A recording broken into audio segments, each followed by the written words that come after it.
तो एस्टेब्लिशमेंट का रवैया आपको लगता है कि आप लोगों के साथ ठीक नहीं है? मेरे साथ नहीं, मुल्क के साथ ठीक नहीं।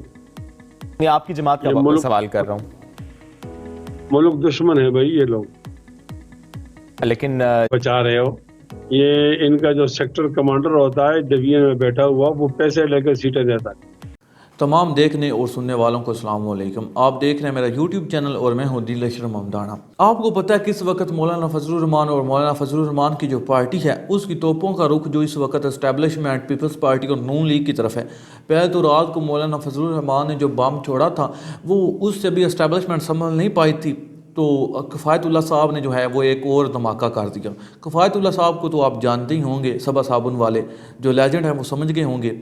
अब हम किसी की और ज़ातियात में नहीं जाना चाहते, लेकिन आपको बताते चलें कि इस वक्त जो हैं वो मौलाना फजलुर रहमान साहब वो बहुत तपे हुए हैं।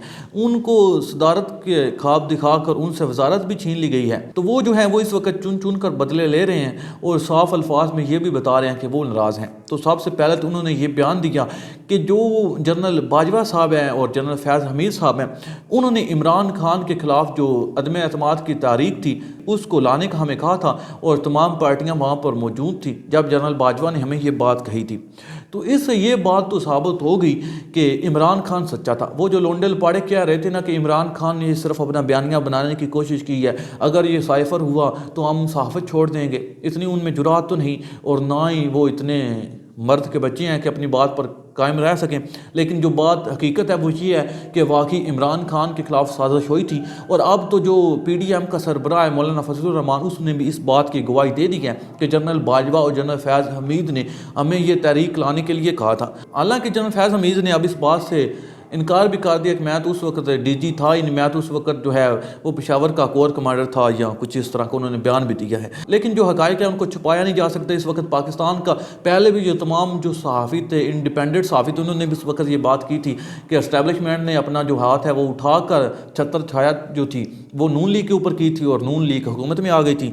लेकिन इमरान खान ने जितना भी रोला डाला था, जो लोग कह रहे थे कि इमरान खान झूठ बोल रहा है, अब इमरान खान की ये बात तो सच्ची साबित हो चुकी है कि इमरान खान जो था वो सच्चा था। और आपको इंटरेस्टिंग बात बताता चलूँ कि 2-3 दिन में अगर मौलाना फजलुर रहमान को राम ना किया गया, उनको कोई लॉलीपॉप या उनके साथ कोई वादा ना किया गया, तो हो सकता है कि 9 मई और साइफर की हकीकत भी वो सामने ले आए। क्योंकि उन लोगों को लगता है कि सबसे जो इमरान खान को उठाने में मेन किरदार अदा किया था वो मैंने किया था, तो अब सब के लिए जो है वो धांधली की गई, सब को जितवाया गया, लेकिन मुझे खुडे लाइन लगा दिया गया। तो इस वक्त अब वो बदले ले रहे हैं। तो उन्होंने अब खुले अल्फाज में एस्टेब्लिशमेंट पीपल्स पार्टी और नून लीग पर तनकीद शुरू कर दी है और यहाँ तक कह दिया कि नवाज शरीफ को धांधली के जरिए जुतवाने की कोशिश की जा रही है। मौलाना किफ़ायतुल्लाह साहब उन्होंने मीडिया पर बैठ कर एक इंतहाई संगीन किस्म का और कह सकते हैं कि तहलका खेज बयान दिया है कि इलाके के जो सेक्टर कमांडर थे उन्होंने करोड़ों अरबों रुपए की रिश्वत लेकर लोगों को सीटें जितवाई हैं। ये एस्टेब्लिशमेंट जो है ये मुल्क की दुश्मन है, सीधा सीधा उन्होंने फौज को मुल्क की दुश्मन करार दिया। तो एस्टेब्लिशमेंट का रवैया आपको लगता है कि आप लोगों के साथ ठीक नहीं है?